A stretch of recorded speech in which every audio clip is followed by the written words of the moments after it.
Bonjour. De nouveau, un petit peu de mouvement sur le Bitcoin. Alors à quoi faut-il s'attendre? C'est ce que nous allons voir dans l'analyse du jour. Mais avant de commencer, n'oubliez pas de vous abonner, de mettre un petit pouce bleu et de laisser un commentaire. Alors, comme prévu, on savait qu'il allait y avoir un petit peu de mouvement aujourd'hui. Donc on va voir qu'est-ce qui se passe, si c'est bon signe, si c'est un fake out, si c'est un piège. Mais avant toute chose, on va se diriger vers la cryptomap. Donc, le Bitcoin nous donne un petit rebond, l'ensemble des altcoins le suivent, et on a grosso modo sur la plupart des altcoins des ups de 2 à 10%, notamment pour QNT et XRP. Le crypto fear, toujours aussi chiant, à 21, donc on va pas s'attarder dessus, hein, ça n'a pas bougé depuis un mois, il est autour des 20. Donc on va passer directement au dollar. Le dollar, rien de nouveau. Depuis 2-3 jours, il nous a donné une petite correction après avoir pratiquement atteint les 115. Là, aujourd'hui, un léger rebond, mais grosso modo, ça ne va pas nous aider à grand-chose. Donc, on ne va pas s'attarder sur le dollar tant qu'il ne nous a pas donné des réels signes de faiblesse. Pour l'instant, il est toujours extrêmement bullish. Le Bitcoin, hop, en 4 heures. Donc, je vous rappelle, qu'est-ce qu'on avait? Un triangle, une résistance. Donc, le triangle, on l'a touché une fois là, une fois là, une fois là, une fois là. Ici, on l'a enfin cassé. On a cassé en même temps la résistance, mais ça n'a pas tenu. Pourquoi? Tout simplement parce que, hop, si on passe en daily, vous pouvez voir qu'on n'a pas fait de clôture en daily. C'était juste une grosse mèche. C'est pour ça qu'il ne faut pas s'attarder sur les petits timeframes, il faut aussi regarder sur les timeframes supérieurs. Donc, on est revenu rechercher le bas du triangle avec trois petites mèches même par le bas. La plus grosse mèche est venue toucher le gros support qui est tout simplement le bas du canal dans lequel on se trouve depuis 3 mois. De là, nouveau rebond, on essaye de recasser la résistance, on n'y arrive pas, on revient chercher une nouvelle fois le bas du triangle, on repart, on rebondit, on consolide, on recasse une nouvelle fois le support, on consolide et on repart légèrement à la hausse. Voilà, donc maintenant ce qui va nous intéresser, parce que le 4 heures c'est bien, c'est le daily. Et comme je vous avais dit hier, si on clôture la journée au-dessus du support, c'est plutôt une bonne nouvelle. Pourquoi? Enfin, oui, de la résistance, c'est plutôt une bonne nouvelle. Parce que on n'a pas réussi à faire ça depuis le 21 septembre. Vous voyez qu'on a fait une grosse mèche, une mèche, une mèche, une énorme mèche, encore une fois une mèche, mais là on a eu la première clôture au-dessus de ce niveau de résistance, qui devient maintenant, bien entendu, support.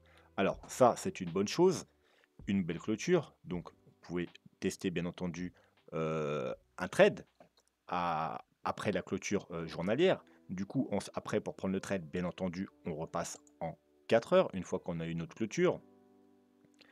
Donc la clôture a dû se faire quelque part par ici, entre 20 heures et minuit.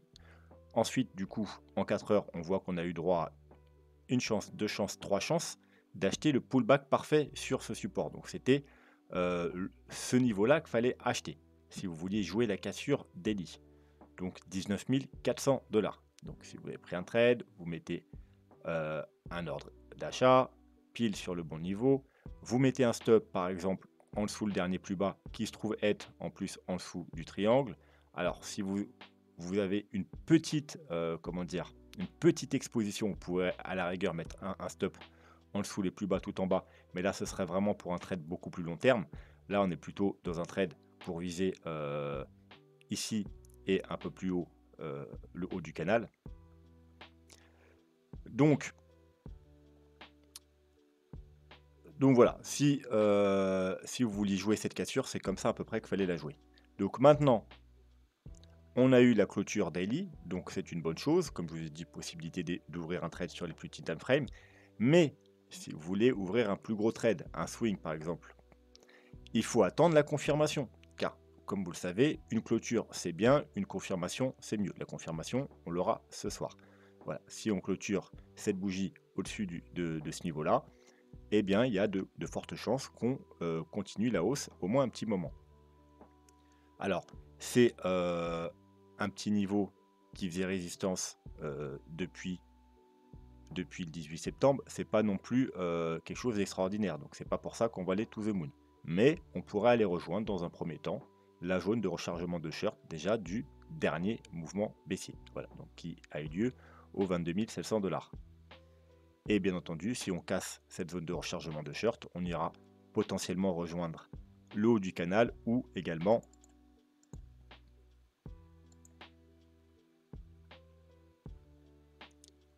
la zone de rechargement de short qui se trouve un peu plus haut, voilà, des 25 000 $. Donc qui se trouve entre les 22 500 et les 23 700. Si c'est cassé, on ira fort potentiellement rejoindre à minima le haut du canal, voire pour un beaucoup plus gros rebond, la zone de rechargement de short du mouvement encore plus grand et qui se trouve, comme je vous l'ai déjà dit, le haut de la zone de rechargement de short sur pile poil sur le bas du canal, du grand canal qu'on a là, donc la très grosse énorme résistance, hein, c'est une zone, hein, alors là effectivement c'est quasiment un trait parfait parce que là il est en touche parfaitement pratiquement, ici on le retouche, là ça fait support et ça casse, donc la ligne est très belle, mais c'est toute une zone, hein, parce que ça va des 26 000 $ environ, d'ailleurs le bas de la zone de rechargement de short qu'on a ici, jusqu'aux 30, voire pour certains indicateurs comme les Ishimoku ou d'autres, les 32 000 $. Voilà, donc c'est l'objectif plus long terme. Si on casse le haut du canal, alors je sais que beaucoup vont s'enflammer si on casse le haut du canal. Pourquoi? Parce que c'est un canal qu'on est bloqué dessus depuis 3 mois. Ça validera un W weekly, mais attention, attention, au-dessus, il y a une très grosse résistance.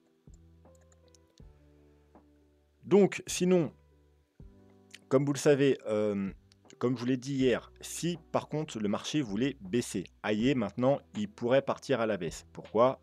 Tout simplement, comme je vous l'avais dit, aujourd'hui on avait la clôture d'options et un nombre énorme d'options était sur les 18 000 $. C'est-à-dire qu'il voulait que le prix aille à 18 000 $. Donc c'est pour ça que je vous avais dit qu'il y a peu de chances qu'on casse le bas du support avant la clôture de ces options. Donc les options ont été clôturées. Maintenant, si le marché veut baisser, il pourra y aller sans faire gagner tous ces gens qui avaient parié aux 18 000 $. Voilà. Donc en plus, on a toujours la liquidité qui traîne ici. Donc la grosse liquidité. Et en général, quand on a une période d'accumulation comme ça, on vient chercher justement la liquidité de tous ceux qui ont accumulé dans cette période d'accumulation. Si vous faites du wake-off, c'est tout simplement le spring. Le spring final, c'est justement la prise de cette liquidité qui traîne. Mais ce n'est pas toujours le cas. Ça veut dire qu'il y a des accumulations wake-off où il n'y a pas de spring. Voilà. Tout simplement parce que si beaucoup de gens attendent justement cette prise de liquidité pour acheter, eh bien des fois on les piège et on les fait acheter plus haut. Voilà. Par contre, d'un point de vue graphique, si vous voulez, en termes d'un point de vue prise de liquidité, on n'a pas été prendre la liquidité, mais par contre, d'un point de vue graphique, en quelque sorte, on l'a eu le spring. Tout simplement, il suffit de mettre, d'enlever les bougies, et vous voyez bien que si on s'en tient aux clôtures, on a fait un plus bas. Donc si c'est une accumulation, en termes purement graphiques, on a le spring ici déjà. Vous voyez, on est venu une fois, 2 fois, on est revenu tester encore une fois le bottom, et là, on a le spring. Voilà, alors, c'est juste en termes graphiques. En termes de psychologie, on n'a pas eu le vrai spring parce qu'on n'est pas venu chercher la liquidité. La liquidité, c'est quoi? C'est tout simplement tous les stops qui traînent de ceux qui ont acheté ici pour du long terme, qui pensent qu'on a fait un bottom, et donc ils ont mis leur stop un peu en dessous, le dernier plus bas, donc ici. Mais comme je vous ai dit, on ne va pas forcément toujours rechercher cette liquidité. C'est si les gros portefeuilles ont besoin de cette liquidité pour faire monter le prix, ils iront la chercher. S'ils n'en ont pas besoin, ou s'ils ne veulent pas justement que les gens achètent ici, eh bien, ils n'iront pas. Voilà. Donc, et bien entendu, si jamais on devait aller chercher cette liquidité, ça pourrait également entraîner une grosse chute, parce que tous les stops qui traînent, forcément, ça va causer des ventes, vu que c'est des gens qui ont acheté. Donc une fois que leur position se clôture, ça fait des ventes. Si en plus, par-dessus ça, à la cassure du support, il y a des gens qui paniquent, eh bien, et si bien entendu, les gros portefeuilles leur stratégie, c'est pas de racheter cette liquidité, et bien, et donc il n'y a pas de gros portefeuille qui rachète derrière, ça entraîna forcément une nouvelle jambe baissière.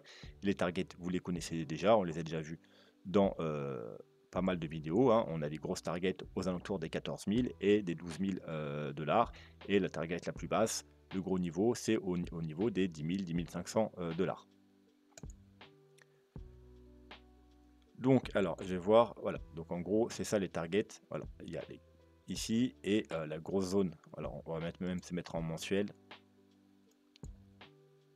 Hop, oui, cette grosse zone de support qu'on a ici, avec les 14 000 dollars, ici, ici, ici, et les 10 000 dollars, qui sont vraiment un très gros niveau de support. On a ici, on a également aux 12 000 dollars, bien entendu, le début du gros support par rapport au volume profile. D'ailleurs, un gros support qui s'étend des 12 000 aux 9 000 dollars. Donc, vous voyez, ici, on a un extrêmement gros support. Donc, je ne vois pas trop le Bitcoin aller plus bas que ça si on devait avoir une grosse chute. Voilà, donc maintenant c'est fait. On va s'intéresser, vu qu'en début de semaine, on a vu le MACD et le RSI. Hier, je crois qu'on a vu Ishimoku. Donc, pour compléter un peu l'analyse des indicateurs, comme je ne les ai pas fait tous en début de semaine, contrairement à d'habitude, on va s'intéresser aux moyennes mobiles. Alors, on est pour l'instant sur le ruban des moyennes mobiles, on va le regarder en mensuel, et ce qu'on peut voir, c'est que jusqu'à présent, on n'a pratiquement jamais clôturé sous ce ruban. Vous voyez, ici, ça nous a fait le bottom, tout simplement. Ici, le bottom avec un petit fake out, vous voyez, une clôture, mais tout de suite, on a réintégré. Donc, c'est un fake out. Là, juste une mèche. Là, par contre, vous voyez, on est dessous. Donc ça, c'est plutôt mauvais. Pourquoi? Parce que du coup, c'est un support qui tient depuis 2012. Hein. Depuis 2012, on n'est jamais passé sous ce gros support. Et là, on est en dessous.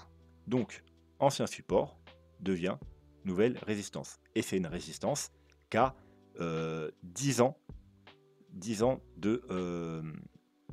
d'ancienneté. Donc, c'est une grosse résistance. Et en plus, c'est un ruban. Vous voyez, donc c'est une résistance qui va grosso modo des 24 000 dollars jusqu'aux 32 000 dollars. Vous voyez, on en revient justement aux 32 000 dollars. Donc, et là, ce qu'on on a vu, c'est qu'on l'a cassé, pullback, rejet, pullback, rejet. Et là, pour l'instant, vous voyez, la bougie, elle est... alors, le mois, il n'est pas terminé, mais il va se terminer dans quelques heures. Donc, potentiellement, la bougie aura cette tête. Et pour l'instant, c'est une bougie d'incertitude. Voilà. Mais c'est pas bon signe, parce que c'est une bougie techniquement de confirmation, puisqu'on se trouve sous une résistance. On clôture sous la résistance, on fait un double pullback et on repart à la baisse. Donc bougie de confirmation baissière. Donc en mensuel, c'est pas joli. Voilà. Puisque le mois va probablement se clôturer comme ça. La bougie en elle-même, c'est une bougie d'incertitude parce qu'il y a un petit corps avec une mèche de chaque côté. Donc ça veut dire que le prix, il hésite. Mais en règle générale, le plus souvent, quand on a ce genre de figure qui se dessine, eh bien la bougie d'après, ça tombe. Voilà, tout simplement parce qu'on a cassé un support, on a déjà fait 2 pullbacks, on n'a pas réussi, et ensuite on continue à la baisse. Voilà. Quoi qu'il en soit, si jamais on ne devait pas justement baisser, mais repasser au-dessus des 24 000 dollars, le premier niveau, bien entendu, l'objectif, ce sera le haut déjà de cette résistance, aux alentours des 32 000 dollars. Donc vous voyez, ça se cumule à peu près à ce que je vous ai dit. La grosse résistance qu'on a aux alentours des 30 000 dollars ici. Et si on repasse ici, eh bien, on repassera bullish, tout simplement, parce que quand on repasse au-dessus du canal, vous voyez, comme ici, on vient, bottom, une fois qu'on repasse au-dessus, hop, on est bullish. Là, on passe légèrement au-dessous, une fois qu'on repasse au-dessus, on est bullish. On passe en dessous, une fois qu'on est repasse au-dessus, on est bullish, etc. Et on vient s'appuyer dessus, on est bullish. Voilà. Donc ça, c'est pour le mensuel. Le weekly, eh bien, il n'y a pas grand-chose à dire parce que on est assez loin encore du ruban. Donc tout ce que ça peut nous dire, c'est qu'il y a une résistance aux alentours des 23 800 jusqu'aux 32 000 dollars. Encore une fois, on retrouve les 32 000 dollars, donc un peu comme le ruban mensuel. Et ce sera pareil, si on arrive à pénétrer ici, le premier objectif c'est là. Et si on casse ici, ce sera un signal haussier. Mais pour l'instant, rien n'est fait. Juste qu'il faudra faire attention. Si on retourne au niveau des 24 000 $, ça nous fera juste une résistance. Ensuite, comme vous le savez, en weekly, il faudra bien évidemment également pour confirmer repasser en mode bullish, c'est-à-dire que là, les moyennes mobiles sont en inclination bearish, ça veut dire que les moyennes mobiles les plus faibles sont en bas, les plus fortes elles sont en haut, donc du jaune au rouge. Et nous, pour avoir vraiment une confirmation haussière, il faut et repasser au-dessus et que les bougies, les moyennes mobiles se réalignent. Donc, repasser au-dessus d'ici, ce sera un bon signal bullish, mais si on a le croisement en plus, ce sera une confirmation. Et là, il y a de très fortes chances que, effectivement, on reparte à la hausse pour une nouvelle jambe haussière et un nouveau bull run. En daily, on va le regarder au pied en daily aussi. Donc, on peut voir ce qui s'est passé pendant toute la chute. On a essayé à quelques reprises de repasser au-dessus. Ici, on y a réussi. On a même eu un croisement bullish, hein, donc il y avait des confirmations haussières. Donc, effectivement, ça nous donnait un bon rebond. Mais justement, on a bloqué sur les fameux 48 000. Et depuis, vous voyez, il fait pas mal résistance. Là, pareil, on est repassé au-dessus, mais on n'a pas eu des confirmations haussières. C'était en train de se dessiner, vous voyez, les moyennes mobiles ont essayé de croiser haussier, mais non, ça c'est pas fait. Et là, il y a eu la confirmation baissière du coup. Voilà, ici, on a eu un fake out, aucune confirmation encore des moyennes mobiles. Donc là, on se retrouve sous une résistance. C'est pour ça qu'on a eu un gros rejet là, un rejet, encore une fois là, on a rejeté encore une fois, vous voyez, on a encore pour l'instant. Alors la journée n'est pas clôturée, mais c'est encore une bougie un peu de rejet. Bougie également d'incertitude, puisqu'il y a, s'il y a clôture ainsi, une grande mèche et une grande mèche. Quoi qu'il en soit, voilà, on a une très grosse résistance ici, qui commence aux 19 600 $ et qui termine aux 20 600 $. Si on passe, c'est effectivement bullish, mais encore une fois, il faudra attendre vraiment la confirmation, c'est-à-dire le croisement des moyennes mobiles, qu'elles se réalignent dans le bon sens. Maintenant, on va passer aux moyennes mobiles plus classiques. Alors, on peut voir deux choses, qu'on est sous une résistance, c'est-à-dire la EMA 21. Vous voyez, on n'arrive pas à la passer. Donc, résistance depuis le 13-14 septembre. Ici, rejet. Ici, mèche, rejet. Ici, rejet. Ici, rejet. Et là, eh bien, on est en train de se battre. Donc, si on clôture la journée au-dessus, c'est plutôt un beau signe. Mais il faudra attendre confirmation, surtout qu'on ne sera pas beaucoup au-dessus, à part s'il y a un mouvement très violent et on fonce à 21 000 avant la clôture ce soir. Bon, c'est possible, mais ça m'étonnerait. Mais du coup, il faudra attendre la bougie de demain pour confirmer. Voilà. Donc si on confirme, c'est un beau signal haussier. Et on rejoindra sûrement ensuite, dans un premier temps, la moyenne mobile, les deux moyennes mobiles là, hein, donc entre les 20 600 et les 21 300, parce qu'il y a la moyenne mobile 50 et la moyenne mobile 100. Voilà. Si on passe cette petite résistance, le prochain objectif par rapport aux moyennes mobiles, c'est la moyenne mobile 200, donc la plus importante, et elle se trouve où, encore une fois, aux 28 000 $, donc dans la zone des 30 000 $. Et c'est la moyenne mobile la plus importante en daily, parce que comme vous le savez si vous me suivez depuis un moment, c'est la moyenne mobile qui est garante des bull run ou des bear market, des tendances haussières et des tendances baissières. Alors, par rapport aux moyennes mobiles, il y a deux conditions pour être en tendance haussière. Il faut être au-dessus de la moyenne mobile de 100, donc c'est la moyenne mobile en bleu ici, et également être sous une golden cross. Et pour les tendances baissières, c'est l'inverse. Il faut être sous la moyenne mobile de 100 et être sous death cross. Entre les deux, c'est neutre. Voilà. Donc, si on repasse au-dessus des 28 000 $, voire même un peu moins si ça se fait dans plusieurs jours, vu que vous voyez, elle est en forte chute. Donc, disons que si on repasse au-dessus de la moyenne mobile de 100, on ne sera pas bullish tout de suite, on sera neutre. Voilà. Pour être bullish, il faudra également avoir une golden cross. Et je vous le rappelle, le golden cross, c'est le croisement de la moyenne mobile 50, donc de la orange, et de la moyenne mobile de 100. Donc vous voyez qu'il y a encore de la marge, parce que le temps qu'elle passe, il y a encore la marge. C'est pareil à l'inverse, vous voyez que ici, on a eu un signal baissier. Ça veut dire qu'on était plus bullish à partir de ce moment-là, dès qu'on a cassé les 48 000 $.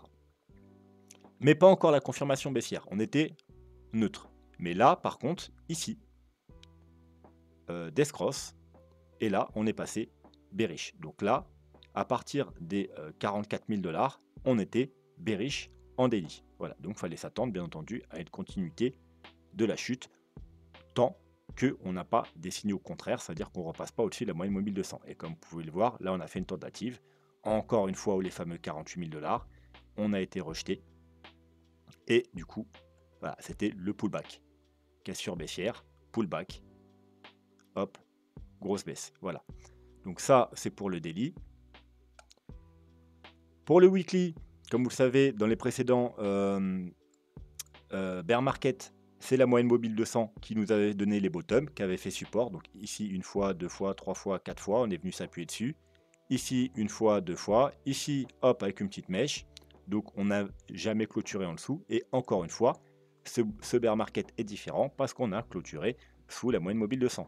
On a fait un pullback ici, avec même un petit fake out haussier, mais on est reparti à la baisse. Un deuxième essai, rejet. Donc bien évidemment, si on repasse au-dessus, ce sera plutôt bullish. Surtout que à ça s'additionne la EMA 21. Donc du coup, la résistance est plus grosse, ça va être plus dur de passer. Mais si on passe, le signal sera d'autant plus bullish. Voilà, donc pour ça, il faudra repasser les 24 000 $ et clôturer en weekly, bien entendu. Ça, au passage, ça nous validera également le W weekly, donc une très bonne chose. Et l'objectif, bien entendu, ce sera ensuite de rejoindre les 38 000 $. Mais en général, quand on repasse au-dessus de la moyenne mobile de 100 ou qu'on rebondit dessus, eh bien, ça nous donne une belle tendance haussière. Donc, je ne pense pas que ces deux moyennes mobiles feront une très grosse résistance. Et ce sera tout pour les moyennes mobiles. Et le Bitcoin, non. Deux autres choses. Alors, juste une seconde. Donc, deux autres petites choses. Vous pouvez voir que là, on va bientôt avoir un croisement entre la EMA 21 en rose et la EMA 200 en bleu. Donc, un potentiel croisement, c'est pas fait. Il se peut qu'il n'arrive jamais. Pourquoi? On va regarder par le passé. Donc ici, on a le EMA 21. Pendant tout le bear market, elle s'est rapprochée de la moyenne mobile de 100, mais elle l'a pas touché. Et au moment où elle était le plus près de la moyenne mobile de 100, c'était la fin de l'accumulation avant la nouvelle tendance haussière. La fois d'avant, on a eu le EMA 21 qui est descendu se rapprocher de la moyenne mobile de 100 pendant tout le bear market. Et au moment où elle est venue, et cette fois-ci, elle est venue la toucher, c'était la fin, encore une fois, de la période d'accumulation. Elle a rebondi, on est reparti à la hausse fortement, et du coup, elle l'a pas cassé à la baisse. Voilà. Donc, on pourrait être, encore une fois, dans ce scénario. La moyenne mobile EMA 21 vient toucher la moyenne mobile de 100, qui marque la fin de la période d'accumulation. Fort rebond, et du coup, hop, ça repart à la hausse, et c'est reparti de plus belle. Attention, on n'a que deux historiques, donc c'est pas suffisant pour en faire une règle, mais voilà, c'est quelque chose qui se ressemble fortement. Période d'accumulation sur la moyenne mobile de 100, période d'accumulation sur la moyenne mobile de 100, la moyenne mobile EMA 21 qui vient s'appuyer sur la moyenne mobile de 100 et on repart. La seule différence, et c'est là qu'est la différence, c'est que les fois précédentes, on était sur la moyenne mobile de 100. Là, on est sous la moyenne mobile de 100. Et c'est ça le problème. Voilà. Donc, tant qu'on ne repasse pas au-dessus, il n'y a pas de signaux. Voilà. Mais si on repasse au-dessus, eh bien, on aura notre fort rebond. Du coup, il y aura aussi également probablement un rebond de la EMA 21. Et du coup, on se retrouvera dans un scénario fortement similaire aux deux précédents. Et c'est possible, effectivement, que le bottom soit trouvé et qu'on a fini la période d'accumulation. Mais pour ça, il faudra clôturer en weekly, bien entendu, au-dessus des 25 000 $. Autre croisement, on l'avait déjà vu, mais bon, tout le monde n'a pas regardé la vidéo, c'est celui-ci. C'est la MA50 en orange et la MA100 en jaune. Vous voyez que ici, elle a croisé. Alors, la fois précédente, c'était ici. Et ça nous a marqué quoi? La fin, le bottom. Le bottom, la fin de la période d'accumulation, et on a pu repartir. Et encore une fois, la fois précédente, on a eu quoi? Ici, la moyenne mobile 100 qui croise la moyenne mobile 50, ou l'inverse plutôt, et ça nous a marqué. Alors là, c'était pas la fin de l'accumulation, c'était au milieu de l'accumulation, mais globalement, le bottom avait été trouvé, du moins sur certains échangeurs. Ici, on a fait un léger plus bas ici, sur d'autres, on a fait un double bottom, mais la plupart, ici, on est allé plus haut. Le bottom, le vrai bottom se trouve ici. Donc voilà, on pourrait être, encore une fois, dans une situation similaire. On a eu un croisement, on serait justement, on aurait trouvé le bottom et on pourrait repartir à la hausse. Encore une fois, c'est juste des suppositions par rapport à ce qui s'est passé précédemment. On n'a pas énormément d'historique sur le Bitcoin, mais voilà, c'est des indications qui peuvent être utiles. Encore une fois, tout ça c'est bien joli, mais tant qu'on n'a pas de confirmation haussière, eh bien pour l'instant on reste dans l'expectative et il est toujours possible d'avoir bien entendu une nouvelle jambe baissière. Voilà, il faut attendre les confirmations pour dire que effectivement on est bien dans le scénario, le même scénario que les fois précédentes. Donc on va s'arrêter là pour le Bitcoin, on va passer rapidement à l'Ethereum. Et là, j'ai pris un graphique différent des autres analyses. Donc, on a quoi? On avait une trendline qui a tenu, quand elle a cassé, bon, c'était le moment de se barrer. On est revenu chercher dans un premier temps la ligne jaune. C'est tout simplement quoi la ligne jaune? C'était le dernier top de 2018. Donc, vous voyez, le top. Ici, hop, résistance, résistance, support. Là, ça a fait support pas longtemps, hein, une semaine après, on a cassé. Là, pareil, ça a fait résistance une semaine après, on a cassé. Du coup, on est revenu s'appuyer dessus. Nouveau rebond, on bloque sur une petite trendline, on recasse. Et là maintenant, eh bien, à nouveau, on est sous une résistance. Donc, au cas où, c'est pas le meilleur moment pour acheter de l'Ethereum. Par contre, si on repasse à nouveau au-dessus, là, c'est plutôt bon signe. Et pour les plus prudents, eh bien, il faudra attendre également de casser la petite trendline qui se trouve ici. Voilà. En cas de chute, eh bien, on a en support déjà la zone d'achat. Donc, c'est les 0,382 et les 0,5 de Fibonacci par rapport à tout le mouvement haussier en logarithmique. Et on a également la trendline long terme. Hop, on va redézoomer. Voilà, on a la trendline long terme. Donc, excellent niveau d'achat si on y revient. Si par contre ça doit casser, eh bien malheureusement, il y a de fortes chances qu'on aille direct rechercher les 0,5 aux 660 $ environ. Voilà, donc ça c'est pour l'Ethereum. Le total market cap 2. Donc, je vous l'avais présenté la semaine dernière et je vous avais donné une petite zone d'achat potentielle. Donc, on a quoi? On a une trendline. Alors, c'est pas une trendline conventionnelle. Hein, vous savez, moi, des fois, j'ai des trendlines qui sortent un peu de l'ordinaire. Donc, j'avais pris les deux tops ici. Ici, la consolidation et ici, le bottom du choc du Covid. Voilà, ça m'a donné une trendline que j'aime beaucoup. Et ce qu'on est venu faire, on est venu parfaitement ces derniers jours la rechercher. Donc, on avait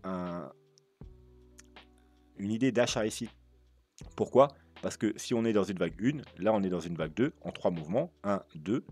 Rappelez-vous, en plus, c'était qu'on était sous la résistance ici. Je vous avais dit, attention, on est sous la résistance. Et on a fait un mouvement, il est possible qu'on fasse 1, 2, 3. Bon, bah, c'est ce qu'on a fait, parce qu'un mouvement correctif, c'est 3 vagues, donc 1, 2, 3, pour revenir chercher la zone d'achat. Donc c'est tout simplement en termes de Fibo, hein, comme d'habitude, une vague 2, donc 0,5, 0,618, même 0,618, 0,786, parce que c'est les altcoins, c'est plus volatile.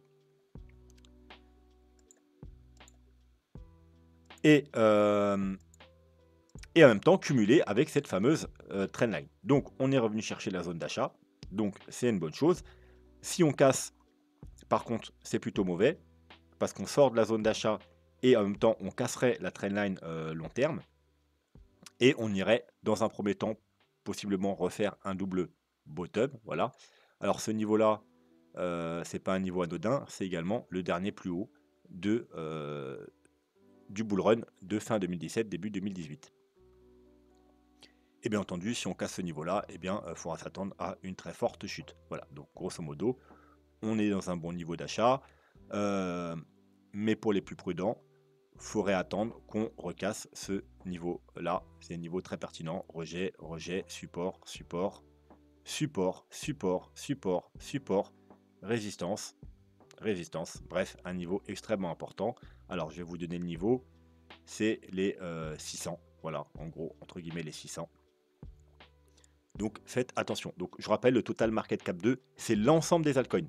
En enlevant le Bitcoin et l'Ethereum. Voilà, donc les deux plus gros, donc on se concentre que sur les altcoins. Voilà. Bien entendu, si on casse ce niveau-là, c'est extrêmement bullish et si on casse ce niveau-là, c'est encore plus bullish. Pourquoi? Parce que ça validera également un très beau, W weekly. Voilà. Vous pouvez également vous mettre une petite trendline, hein, qui part comme ça, hop, hop, voilà. Ceux qui veulent, une confirmation plus tôt, eh bien, pourquoi pas jouer la cassure de la trendline. Ceux qui veulent jouer par exemple le rebond sur ces niveaux-là, vous pouvez, le jouer sur la cassure de la trendline par exemple. Ou acheter maintenant avec un stop un peu en dessous ou sous les plus bas. Et ensuite pour terminer, on va voir un petit altcoin qu'un abonné m'a demandé, même un élève, on va l'appeler un élève vu qu'il m'appelle, senpai, hein, donc il se considère lui-même comme un élève et apparemment il me le demande depuis un an. Donc voilà, on va enfin accéder à sa requête. Désolé du coup si ça a pris du temps, j'ai zappé, je sais pas pourquoi je ne te l'ai pas analysé, étant donné qu'en général, quand quelqu'un me demande plusieurs fois la même crypto, j'essaie de l'analyser. Mais comme on dit, mieux vaut tard que jamais. Donc c'est Tencent, donc contre le Tether et sur Get.io. Alors, intéressant cet altcoin. Pourquoi? Donc bon, déjà lancement énorme pump. Donc ça arrive souvent quand il y a un nouveau lancement sur des alts qui pump. Et lui, il a vraiment eu un pump énorme. Hein, quand je vous dis énorme, c'est du genre pratiquement 20 000%. Vous voyez, 20 000%. Et ensuite, eh bien, grosse consolidation. Donc, grosse consolidation dans un canal. Vous voyez, donc le haut du canal, le bas du canal et la médiane du canal. Médiane du canal extrêmement importante. Vous voyez, quand on la casse, en général, on vient rejoindre le bas du canal. Ensuite, elle fait résistance, résistance, résistance. On vient rechercher le bas du canal. Quand on la casse, on vient rechercher le haut du canal. Là, haut du canal, médiane, haut du canal, médiane. Elle tient pendant un mois, on la casse, on revient chercher là. Voilà. Donc, déjà, si tu étais positionné sur cet altcoin depuis longtemps, il aurait été bien vu de sortir ici, parce qu'on avait une belle trendline haussière. Tu vois, on est venu ici, ici, ici, ici. Là, on l'a cassé. On l'a cassé, pullback. Voilà, donc c'était plutôt le bon moment de sortir et au pire de re-rentrer si on recassait à la hausse, voire même si on cassait le haut du canal. Mais vu qu'on a eu quasiment un triple rejet sur un canal, puis la cassure d'une trendline, c'était le bon moment pour sortir. Et au pire du cas, une fois qu'on a cassé la médiane, parce que c'était assuré d'aller rechercher à minima le bas du canal. Et ça paraît pas grand chose, mais ça sauve quand même, ne serait-ce que 50%. Vous voyez, donc tu économises 50% en sortant là, si tu n'as pas réussi à sortir ici. Bref, maintenant c'est plus le moment de vendre. Pourquoi? Parce qu'on est sur un support, le bas du canal. Donc là, c'est plutôt même le moment de chercher des achats. Voilà, avec un stop un peu en dessous, voire même pas mettre de stop, plutôt gérer le stop tout seul. Pourquoi? Parce que rien n'est dit que si on chute, on fasse pas une mèche pour faire peur aux gens et qu'on réintègre. Donc ton stop serait pris pour rien. Donc le mieux, quand c'est comme ça, c'est d'acheter et de surveiller tous les jours. Et bon, pas forcément tous les jours, mais toutes les semaines. Et en cas de clôture weekly et de validation, et bien là, de revendre, tout simplement. Voilà, c'est-à-dire clôture weekly en dessous de ce canal, voilà, signal de vente. Et si c'est qu'un fake out et qu'une ou deux semaines après on réintègre, eh bien on rachète, tout simplement. Voilà, parce que si on casse et qu'on réintègre très rapidement, c'est un très gros signal haussier. Ça veut dire que c'était juste pour dégager tous ceux qui ont accumulé depuis plus d'un an. Voilà, c'est un peu comme sur le canal du Bitcoin, mais sauf que celui-là il dure depuis plus d'un an. Voilà, donc bien entendu, hein, avant la cassure du SI, il y avait des signaux. Déjà, on a fait quasiment un triple top. Donc c'était pour dire que, attention, plus on bloque, même un quadruple top, parce qu'on a fait une fois là, deux fois, trois fois, quatre fois. Donc forcément, au bout d'un moment, quand ça passe pas, ça rejette. Il y avait la cassure de la trendline, mais il y avait également une grosse divergence sur le RSI. Voilà, là, on fait un plus haut, tout va bien. Là, on fait un double top, mais par contre, clairement, un plus bas sur le... hop, clairement un plus bas sur le RSI, donc divergence baissière.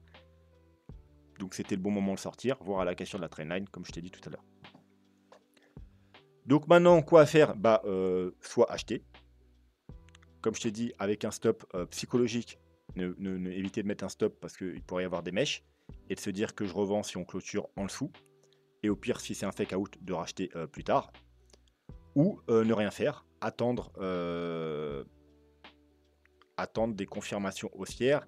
Mais vu qu'il n'y a pas non plus énormément d'historique sur cet altcoin, au pire, acheter la cassure ici, si on arrive à recasser ici, pour viser dans un premier temps le haut du canal, mais autant acheter sur le bas du support. Ouais. Parce que ici, on pourrait très bien être rejeté. Si on casse, acheter ici, en fait, avec un stop un peu en dessous, ou même en dessous ici, c'est la même chose que d'acheter ici. Sauf que si tu mets ton stop, t'achètes là et que tu mets ton stop là, ton stop se coûtera beaucoup plus cher. Donc moi personnellement, si je voulais de cet altcoin, c'est ici que je l'achèterais avec, comme je t'ai dit, un stop psychologique. Voilà. Pourquoi attendre d'acheter ici au-dessus? Même si on casse au-dessus d'un support, on est déjà au-dessus d'un support. Voilà. Après, c'est sûr, c'est toujours plus facile d'acheter psychologiquement quand on monte que quand on descend. Mais les meilleures affaires, justement, se fait quand on descend et quand on arrive sur des supports. Après, tu peux aussi attendre la cassure et le fake out. Mais pas sûr qu'on casse et qu'il y ait un fake out. Donc on peut très bien tenir ce support et rebondir. À toi de voir. Tu peux aussi te mettre une petite trendline à la rigueur. Mais elle n'est pas, elle est pas super. Elle est pas super, peut-être en daily. Peut-être elle sera mieux en daily. On va s'enlever les RSI. Ouais, elle est un peu trop. J'aime pas les trendlines trop raides parce que forcément, au bout d'un. Vous voyez, hop. Au bout d'un moment, elle va être cassée. Mais bon, pourquoi pas. Si tu veux pas acheter ici, tu veux un petit signal haussier. Ou alors, parce qu'on a quand même. Voilà, moi, alors. Vraiment, si tu veux acheter sur confirmation, j'attendrai plutôt qu'on clôture au-dessus de ce niveau, tout simplement. Voilà. Tu vois, depuis le 18 septembre, c'est un peu comme sur le Bitcoin. On se fait rejeter de ce niveau. Voilà. Donc, confirmation, ce serait de casser les 1,2 $. Et la confirmation haussière, tu peux viser dans un premier temps la médiane et puis le haut du canal. Alors, admettons, c'est pour de l'investissement long terme, je te conseillerais quand même de prendre des profits parce qu'on est dans un canal depuis longtemps, on peut y rester encore très très longtemps. Je connais pas le projet, mais moi, si je devais la jouer, j'achèterais là, donc soit là, soit sur confirmation là, haussière ici. Je prendrais un petit profit là, je prendrais un profit là et je laisserai le reste couler. Après, le montant du profit, c'est à toi de voir. Si tu connais bien le projet, tu es persuadé qu'on va faire, on est quasiment assuré d'aller faire les plus hauts parce que c'est un très gros projet, tu prends que 20% là, 20% là, ça te fait 40, et tu laisses 60 monter. Si maintenant, tu te dis, le projet, j'y crois moyen, vaut mieux prendre 40% là, 40% là, et puis laisser les 20% qui restent monter. Voilà, après à toi de voir, hein, tu peux prendre 10, 10 et laisser le reste monter si vraiment pour toi c'est le projet de ta vie et tu penses qu'on va aller to the moon. Mais voilà, c'est bon quand même de prendre des profits ici. Alors si tu achètes maintenant par exemple, si on vient là, ça fait déjà 70%. C'est déjà pas mal pour un take profit numéro 1. Et deuxième, take profit numéro 2, on est déjà à 268%. Voilà.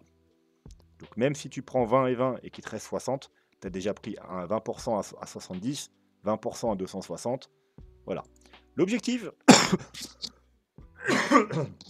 excusez-moi, l'objectif, puisqu'on est dans les canals, alors à mon avis, ça va être un objectif assez conséquent. Voilà, on va se faire quelque chose comme ça. À la cassure du canal. Hop. Donc l'objectif serait les 21 $. Voilà. Donc à partir de ça pourrait être ton take profit numéro 3 par exemple. Donc à partir de maintenant, ça ferait un joli 1500%. Voilà, donc voilà, il y a des choses à faire sur cet altcoin. Bien entendu, il y en a sûrement, ils achèteront la cassure du canal. Et ces derniers, eux, ils auront, si on atteint l'objectif, quand même droit à 343%. D'ailleurs, hein, si on casse le haut du canal, il faudra s'attendre à un très fort mouvement haussier. Voilà, je pense pas qu'on va aller voir les indicateurs parce que ils seront tous bearish. Il n'y a pas besoin d'aller les voir. Hein, on est bearish ici. Donc, ils seront forcément bearish. Par contre, il y a quelque chose d'intéressant sur cette alcool qui nous a fait. Et c'est ça que je voulais parler. C'est que regardez les dates. Là, on est en décembre 21. Donc, je vous rafraîchis la mémoire. Bitcoin, décembre 21, on est ici, sur un top. Ensuite, là, on est en mars 2022.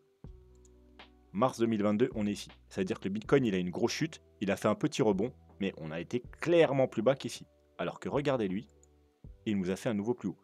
Pendant que tout le marché crypto, ou 99% du marché crypto, se cassait la gueule, lui, il nous a fait un nouveau plus haut en mars. Ensuite, une rechute. Et en juillet, on a eu quoi? En juillet, et on a eu encore la même chose qu'ici. Donc en gros, quand tout s'écroule, et lui, il fait juste une petite correction. On va faire ça, c'est plus simple. Vous voyez? Tout s'écroule et fait des nouveaux plus bas. Lui, il fait une petite correction pour aller faire un plus haut. Tout s'écroule. Alors, si je vais vous dessiner un peu, en gros, le Bitcoin qu'il a fait au même moment. Le Bitcoin au même moment, décembre, donc il a fait un plus haut. Et le Bitcoin au même moment, hop.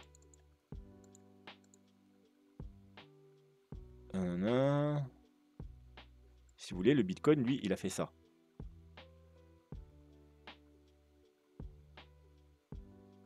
Vous voyez? Alors que lui, il était extrêmement bullish en fait. Il a tenu justement cette fameuse trendline. Et il nous a fait 3... donc si vous voulez, au mois de juillet, il était au même niveau qu'au mois de décembre. C'est comme si que le Bitcoin, au mois de juillet, voilà, ici, quand on est parti chercher les 25 000 $, il était parti rechercher les 70 000 $. Voilà, c'est extrêmement fou ce qui s'est passé sur cet altcoin. Donc, forcément, au bout d'un moment, il allait rattraper la chute, et c'est ce qu'il a fait depuis le mois d'août. Il a rattrapé toute la chute qu'il aurait dû faire précédemment. Et encore, hein, parce qu'on n'a pas fait de nouveau plus bas. On tient le plus bas du mois de juin 2021. Voilà. Donc, est-ce qu'il a trouvé son prix? Parce qu'après une forte hausse, un prix se cherche. Est-ce qu'il va rester dans ce canal extrêmement longtemps, plusieurs années? On ne sait pas. En tout cas, on est sur un bas de canal. C'est possible de tenter des achats. Faire attention si on casse le canal, comme je vous ai dit. Et à la hausse, les objectifs, médiane, haut du canal. Et pour finir, les 20 $. Donc voilà, je vous rappelle les objectifs, 2 $, 4,50 $ environ, 60 et 20 $. Et actuellement, on est sur les 1,2 $. Et le bas du canal exact est sur les quasiment 1 $. Voilà. Et bien entendu, si on casse à la baisse, hein, l'objectif, ce sera très bas. Ce sera environ les 22 centimes. Voilà, sur ce, on va se laisser là. J'espère que vous avez apprécié. N'hésitez pas à mettre un petit pouce bleu, un commentaire et à vous abonner si ce n'est pas déjà fait. Voilà, sur ce, je vous dis probablement à lundi. Passez un très bon week-end. Tchuss.